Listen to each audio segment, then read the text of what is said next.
Hi guys, magluto tayo ng talong. Ngayon, nilagyan ko siya ng salt at saka olive oil. Siyempre, pinutol ko rin siya ng maliit. Ngayon, lutuin muna natin siya for siguro 15 minutes, okay?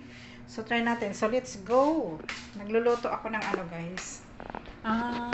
Ito, yung mga sangkap natin. Nag-ready pa ako. Ayan. Mayroon tayo ditong cumin powder, chili, paprika. We have what is that? Ground coriander yan. Tapos mayroon tayong ang tawag nito, ginger. Ito, ginger. Wala kaming fresh na ginger, pwede na yan. So, pwede, chili din to guys, chili. Tapos ground coriander yan. Tapos cumin. Yan, cumin. Tapos paprika. Ito, yes, ito yung ito yung ano pangalan nito?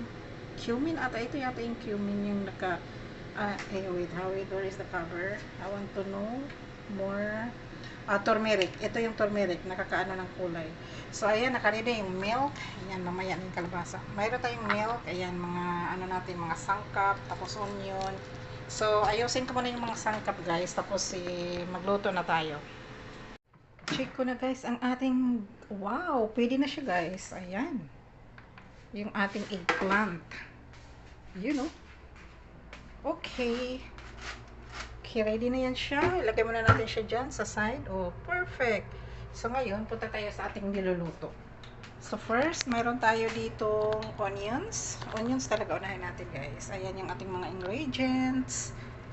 Ayan. Wow. Onions. Ow, ow, ow, ow, ow.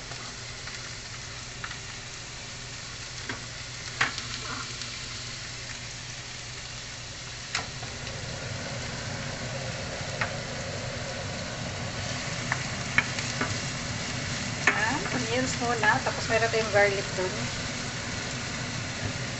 Yung ating ginger powder, nandito na, inalo na lang natin dun sa. Kasi wala tayong ginger. Walang ginger.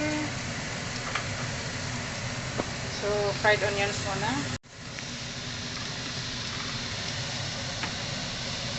Mausok yung onions, guys, di ba? Wow. Look at that. Oh, brown na yung ating ano guys. Ilagay na natin yung ating garlic. Ayun. So yung luyan natin, mamaya na ihalo na lang natin mamaya. Sabay natin sa ating mga ingredients. Ayun oh. Bilis na brown guys. Pula naman yung iba.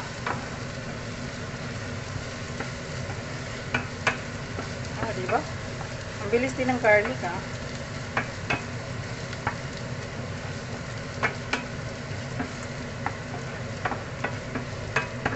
Yun.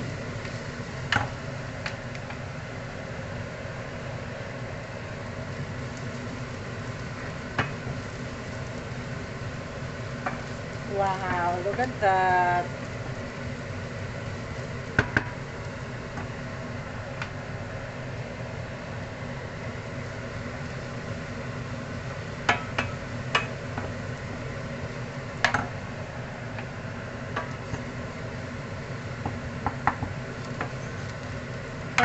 Fried. Tapos, ilagay natin yung ating yun, capsicum. Sama natin sa pag-fried ang capsicum, guys.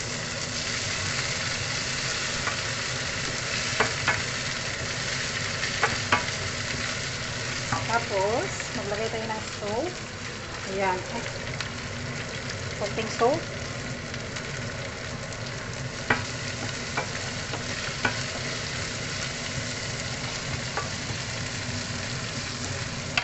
Okay. So, yung ating mga ingredients, ilagay na natin. Oh, wait lang guys. Wait. Ilagay natin yung ating lahat ng ingredients. Ayan. Kompleto yan guys. Uy, ako.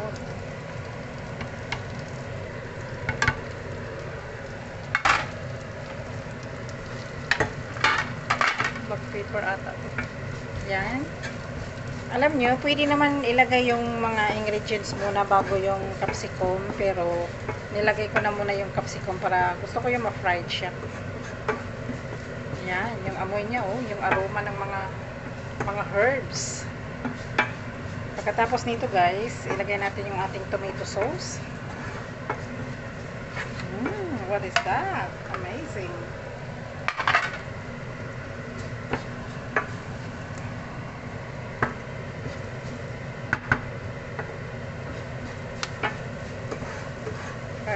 Fried.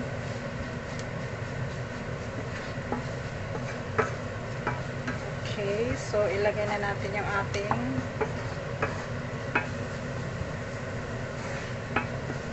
tomato sauce. Yung ating tomato sauce. Ay, lala.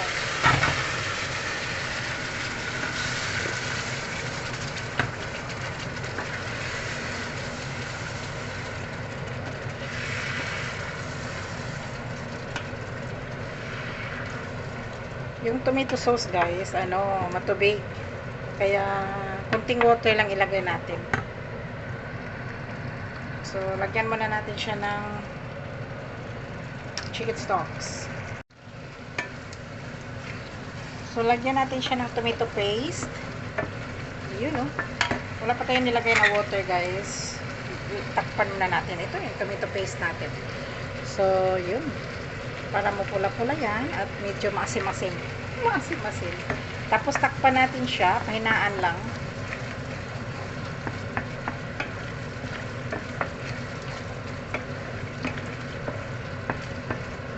Pahinaan ko lang siya muna.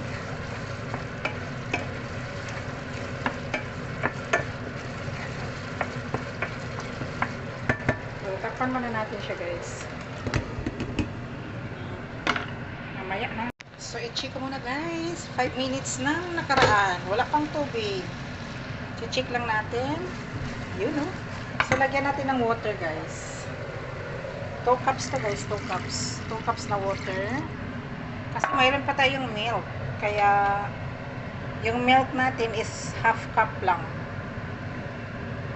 Bago natin ilagay yung ating eggplant. Kasi luto na yung ating eggplant. Yan, nasaan na yung eggplant ko?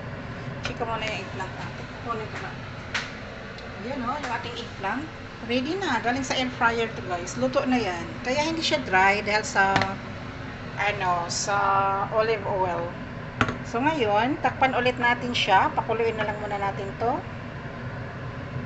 Pakuluin natin siya. Tapos, mga 5 minutes ulit. And then, ilagay natin yung ating milk. Mamaya na. Ito muna. Panuin muna natin siya. Tikman ko muna siya bago natin lagyan ng milk. Yan, takpan lang natin. Check ulit ang ating eggplant recipe. Oh, lala. Look at that. Okay, so ilagay na natin yung eggplant natin, guys, for 5 minutes. Yan, eggplant. Oh, lala. Look at that, guys. Pero mayroon tayong coriander, ha. Pinalabas ko na yung coriander. Galing freezer yung coriander namin, guys. Oh, diba? Perfect. Tapos, takpan muna natin ulit ang ating eggplant. Mga 5 minutes, 4 minutes, 6 minutes. Up to you. Pakuluin na lang muna natin siya. Tapos, tikman ko ulit. So, 5 minutes more bago yung milk. Lala, after 5 minutes sa ating talong, ilagay na natin yung ating milk. Mix natin yung ating half cup of milk. Okay. And then, lagyan natin siya ng another, mga pakuluin lang natin, tapos lagyan natin ng coriander. Wow, amazing, right? Yung ating eggplants. Basta pag marami kayong eggplants, guys, gawin nyo to. Sobrang healthy. Promise. Sobrang yummy din. So, ayan, titikman muna natin. May gatas na siya.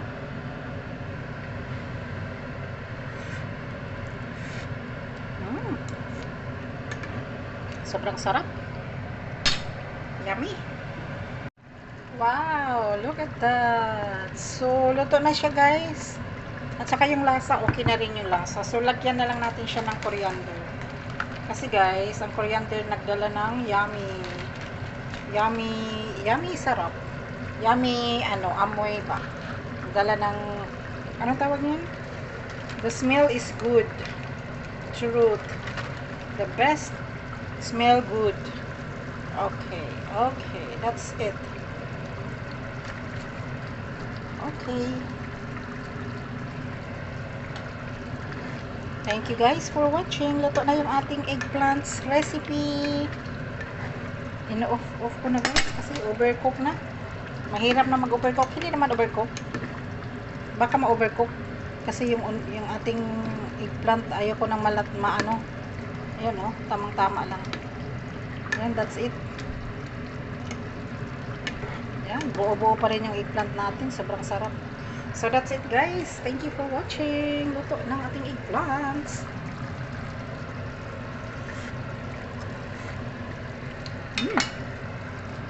Sobrang sarap. Nagdala talaga yung guys. Yung, ang tawag niyan?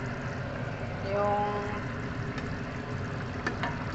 coriander ng masarap ang lasa. So, ayan guys, lagay na natin siya sa gilid. Kasi luto na siya. Okay, pinanasan ko lang muna ditong gilid niya. Yun na. Dito natin siya ilagay. There you go. Napatapon. So, that's it guys. Luto ng ating eggplants recipe. Tapos, magluto tayo ng rice. Ngayon, gagawa tayo ng another recipe. Yung ayun yung eggplant oh, buong-buo pa rin siya. Yan ang masarap, buo pa rin siya guys. Yan oh. That's it guys. Thank you for watching guys. Luto ng ating eggplants.